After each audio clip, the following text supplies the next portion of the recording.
I will be reading from Hebrews chapter 12, verse 1. Hebrews chapter 12, verse 1. Therefore, since we have so great a cloud of witnesses surrounding us, let us also lay aside every encumbrance and the sin which so easily entangles us, and let us run with endurance the race that is set before us.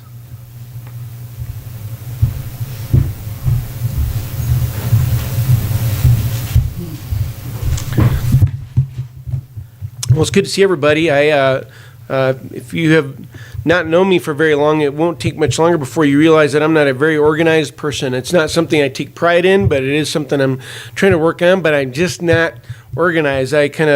My filing system is more about stacks rather than files, and I kind of find what's on top and go from there. But one thing I try to do every day, and Sarah probably can vouch for this, is I try to make a list every day, so I feel like I've got at least some grip on the day, and I'll make a list of things that I'm going to get done, and I guess it's my one big attempt to kind of hold things together.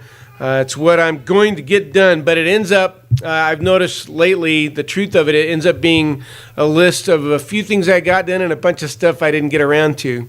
I don't know if anybody can empathize with that, but even though I don't get everything done, I at least feel like I made some progress. It's just nice to check off some things, and at the end of the day feel like, okay, I made at least a little difference by getting up this morning. This time of year, it's kind of traditional to make at least two lists. Starts happening right at about when the last of the turkey is eaten. The first list is things that we want, maybe gifts that we want to get, or things that we're going to buy. It's called the Christmas list. And you've probably either made a list of stuff that you want, or maybe a list of things that you're going to buy. Some of us make a list of things we're going to buy at the last second on the 24th and running around scrambling. But that's one thing I've noticed about being married. We're actually done shopping early. It's kind of nice. So that first list is called the Christmas list, and it's stuff that we're gonna buy for other people or that we're gonna get. But almost immediately after that, there's another list. It's called New Year's resolutions. And the first list, I don't know if this is a fair kind of summary. The first list is mainly for kids. Second list is mainly for adults. I think that's fair. First list is about what we want, and the second list is what we want to become. But the second list has a very bad reputation. It is famous for inspiring people to improve, and it's infamous for not having much success about getting that done. The idea sounds good, so I'm resolved to make some changes. You know, it gets to be middle of December, and you get to thinking there's some things we're going to stop doing, things we're going to start doing. But we all know this list of resolutions is almost kind of a joke for some people. Even if someone actually takes the time and writes down these grown-up goals, it's kind of done tongue-in-cheek. We all know how it works. The list is made, but it doesn't last long. It lasts about as long as the decorations. About the time you're boxing up the decorations, and say, oh yeah, there was those resolutions I had, those things, all those good ideas we had on December 31st. And I think what happens, I don't know if this is true with you, but I think for me, a lot of them get drowned in routine. There's just so much momentum about the way that we do things, it's hard to change anything, to kind of make any adjustments. And as far as durations, if you're going to bet between New Year's resolutions and fruitcake, I'd put your money on the fruitcake. It's going to last longer. But another cynical truth about New Year's resolutions is I got to thinking they're not really new, are they? They're not new resolutions. What happens whenever New Year rolls around again, we dust off the old ones that we didn't do last year, and I guess they're kind of re-resolutions. And we set out to not do them again. Seems to be the case. That's just kind of how it works most of the time. And that can, if you take it seriously at all, it can kind of get discouraging.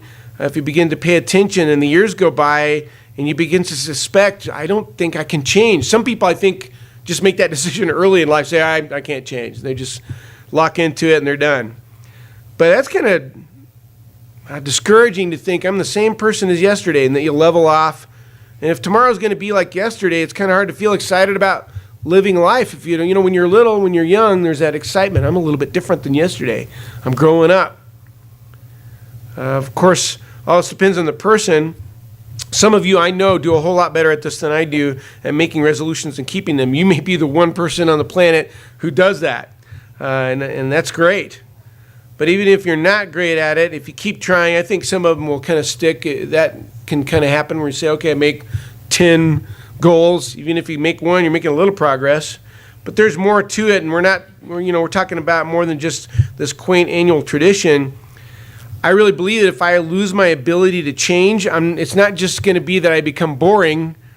I think it could ultimately cost me my salvation. For the record, in fact, we were watching a TV show the other day, and it presented this misunderstanding again, that Christianity is just one of many ways that you can find fulfillment in life. And I know this doesn't go over very well in world thinking, but that's not the case at all. Christianity is the only way to be alive. It's the only real option and to reach eternal life by belonging to Jesus.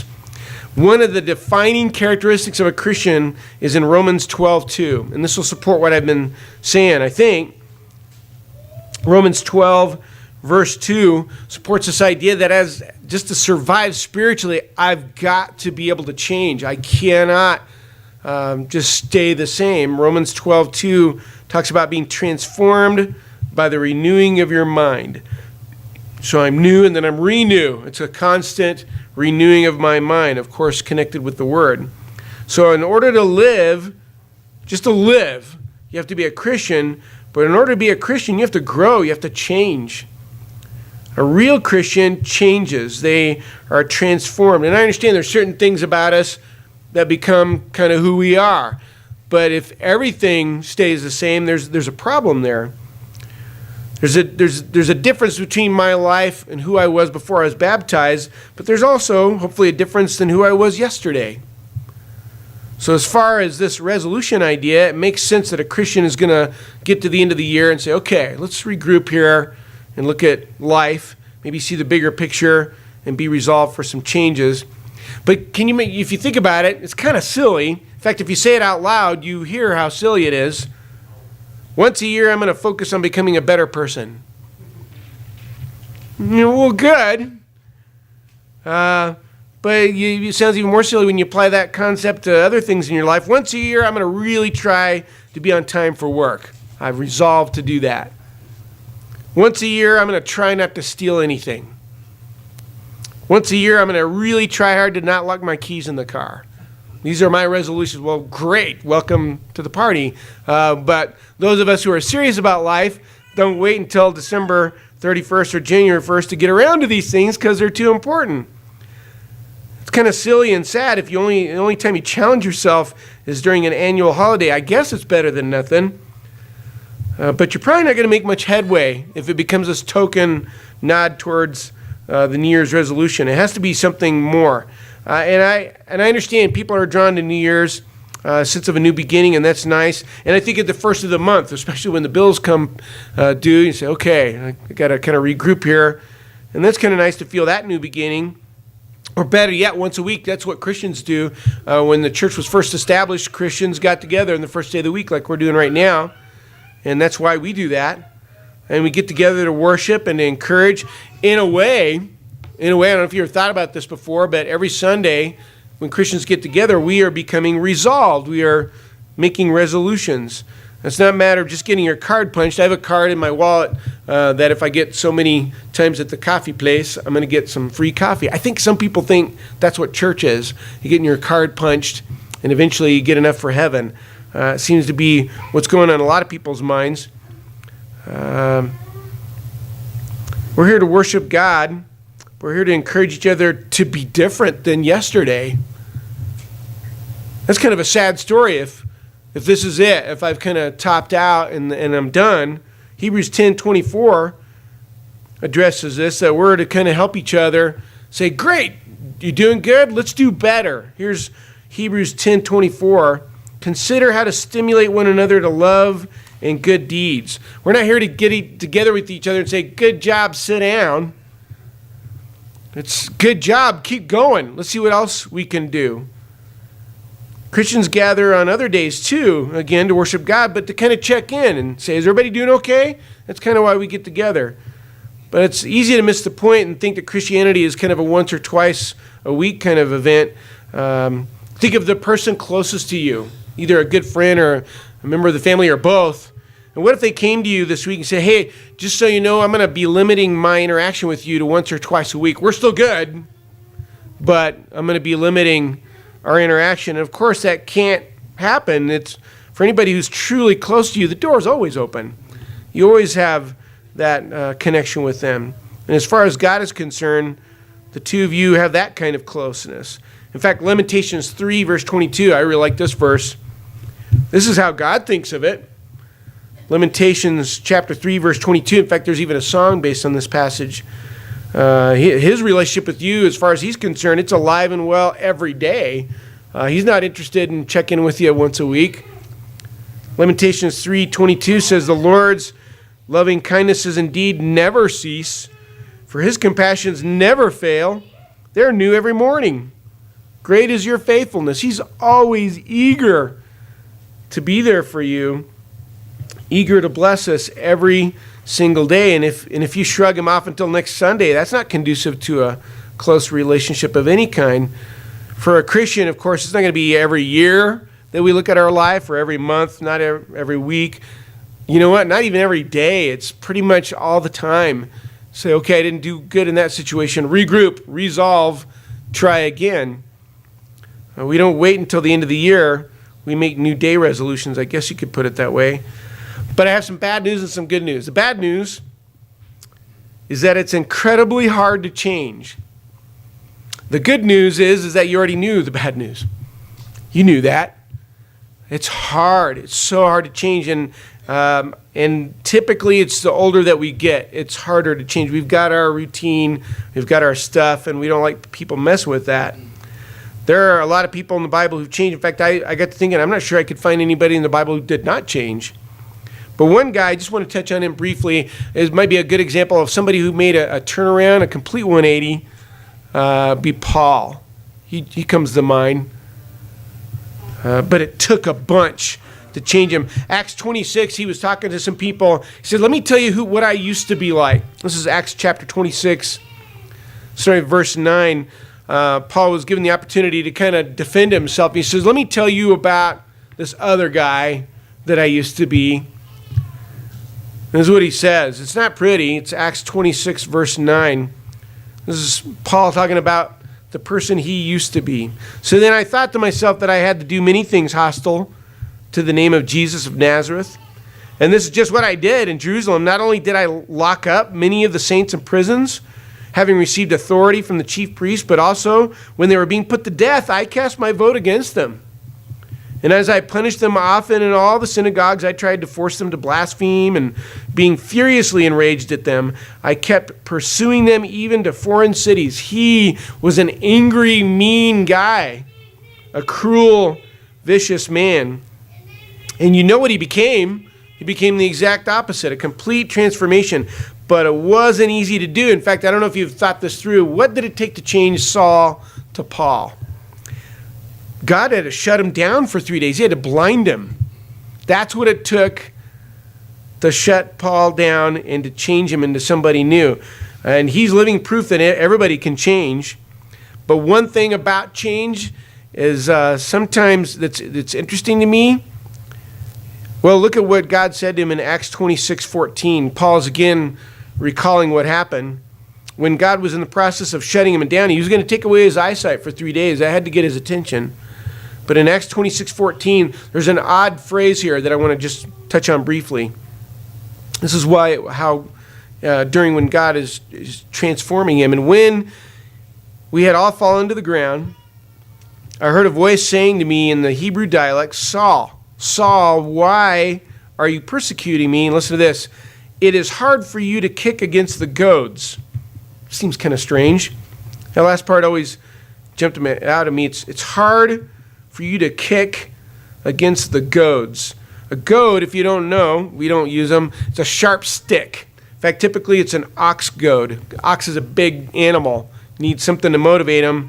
If If you wanted to get the oxen to move in the right direction, you would take this stick, it was sharp on one end, and you jab them a little bit. In fact, it was so pointy, you could use it as a weapon. I don't know if you remember in Judges 3, there was a judge named Shamgar, killed 600 guys with one, so I guess it's workable enough. When God shuts Paul down during their brief conversation, it includes that phrase, "It is hard for you to kick against the goads." God is trying to get Paul to go in the right direction because he's going in the wrong direction. And resisting that right direction is going to hurt. It's like resisting a pointed stick. And I think it tells us some important things. First of all, if Paul can change, you can change. So please don't go with the world thinking and say, well, this is just who I am, I'm done. First of all, you'll be boring. Second of all, I don't think you'll survive spiritually. Another thing I think you can take to heart is Paul did change, but he needed help. Paul didn't go to a New Year's party and say, you know what, I'm going to make some changes in my life. It took a brutal shutting down of his current life. And I think it's important to know the same for us. Resolving to do better on your own is kind of a waste of time. You might be able to pull some things together on an earthly level. Even if you get your list done, it's going to be wimpy progress. To really change, to make the changes that matter, you're going to need God's help. He's going to need to be involved. You're going to need his input. You're going to need his words. And you know what? What he has to say, I guess the best way you could describe it is sometimes they're pretty pointy, like the sharp end of a stick. In fact, look at Ecclesiastes 12, verse 11. Ecclesiastes chapter 12, verse 11. I think this is one more reason we were talking about in Bible class. People do not tend to read their Bibles. I think this is yet another reason why. Because the Bible's pointy. Ecclesiastes 12:11, the words of the wise are like goads. Their collected sayings like firmly embedded nails given by one shepherd. It sometimes hurts to know what the truth has to say because we know we're not where we need to be, and the words of wisdom that God provides is a lot like a pointed stick. I think that's one of the reasons why God described that way to Paul. He says, Paul, you're going in the wrong direction, and this is going to hurt. Stop kicking against the goads. Something important to know about, based on Paul's situation, either you're going to change or you're going to get hurt. If you go to Jeremiah 18, God uses Jeremiah to teach the people, and he uses clay as an object lesson. I'll read part of this briefly. It's Jeremiah 18, verse 3. So we're talking about changing, and clay is a good example of what can be changed. Some of you probably did clay in art class back in junior high. Jeremiah 18, verse 3, then I went down to the potter's house, and there he was, making something on the wheel. But the vessel that he was making of the clay was spoiled in the hand of the potter, so he remade it into another vessel, as it pleased the potter to make. Then the word of the Lord came to me, saying, can I not, O house of Israel, deal with you as this potter does, declares the Lord. Behold, like the clay in the potter's hand, so are you in my hand, O house of Israel. He's telling him, you're like the clay, and I'm the potter, and I can shape you, I can improve you. But he's going to shape us according to his will, not ours. See, on our own, we're like clay that tends to ruin itself. We don't do very good at shaping our lives. And then when we turn our life over to God, he can remake us. But as the clay, we have to submit to the potter. But it's an important point made in Jeremiah is there's actually two kinds of clay. Now, when I was in junior high, I think it's middle school now, but back then, go to art class, and I liked the clay stuff. That was nice because it was messy. I think us guys got more of a kick out of it, but we'd be able to shape something. But I didn't like the clay as much when it came out of the kiln. I liked it when it was still, when you were not quite done with it and you had to wrap it up in the plastic and then come back the next day. But then once they, put it in the kiln and it was done, I didn't like it as much. It felt, I didn't like the feel of it. But the main thing is it was not changeable anymore. And it was almost like the fun was over. God actually uses Jeremiah to talk about this kind of clay as well. It's in Jeremiah 19. And he tells Jeremiah, he says, I want you to take a clay jar, break it. So he does. And this is what God says to him in Jeremiah 19:11. Just so shall I break this people and this city, even as one breaks a potter's vessel which cannot be repaired. See, I was wrong about that clay in junior high when it came out of the kiln. It could still be changed. It can break.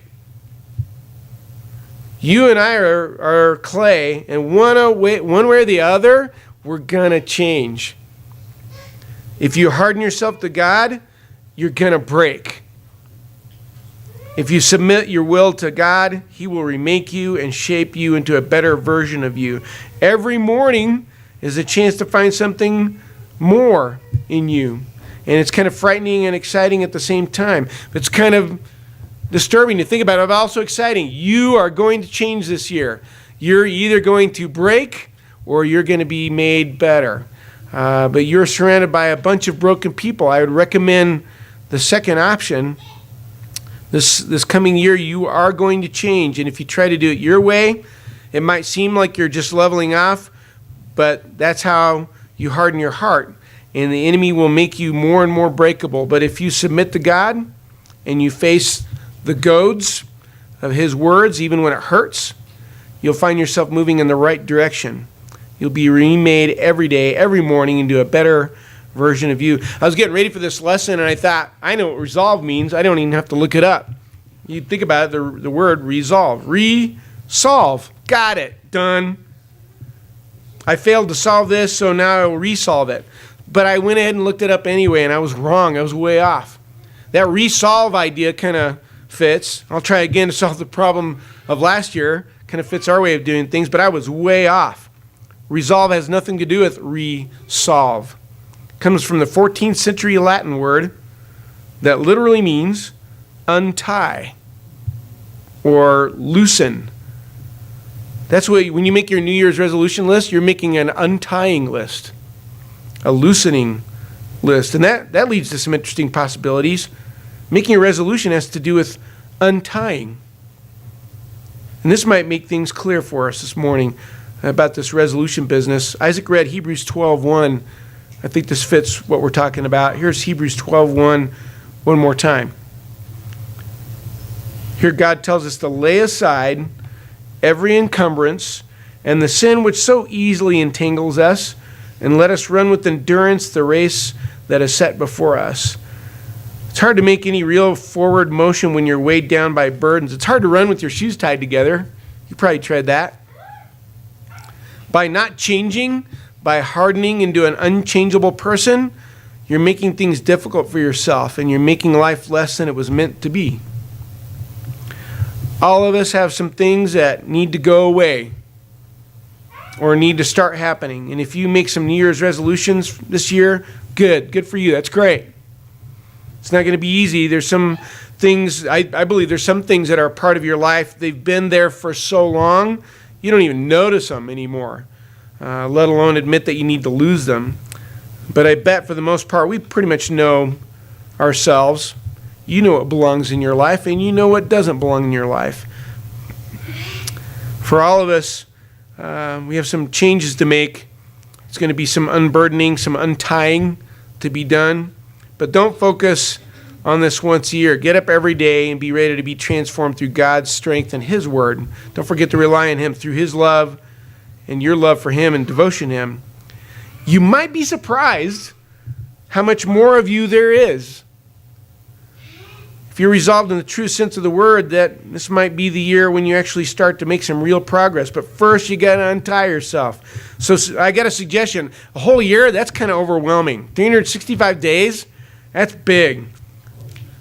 I don't even know if we have a whole year left. But like a lot of good habits, they say start small. So start with today. Just make your list for today, and you'll make a little progress. And at the end of the day, it'll be nice to go to bed tonight and say, there was something different about me today. I did a little better. And when I don't do better, I get back up and I try again to do better with God's strength. As I mentioned, one of the reasons we're here this morning is to encourage each other. Anyone determined to make improvements needs encouragement. You can't do it on your own. If there's anything you need to help get a good aim on the upcoming year, on the upcoming days, to make sure you're right with God, anything to stay focused on letting God change you, pull any of us aside and speak to us. Speak your mind before you leave, or feel free to come forward. Will we stand together and sing?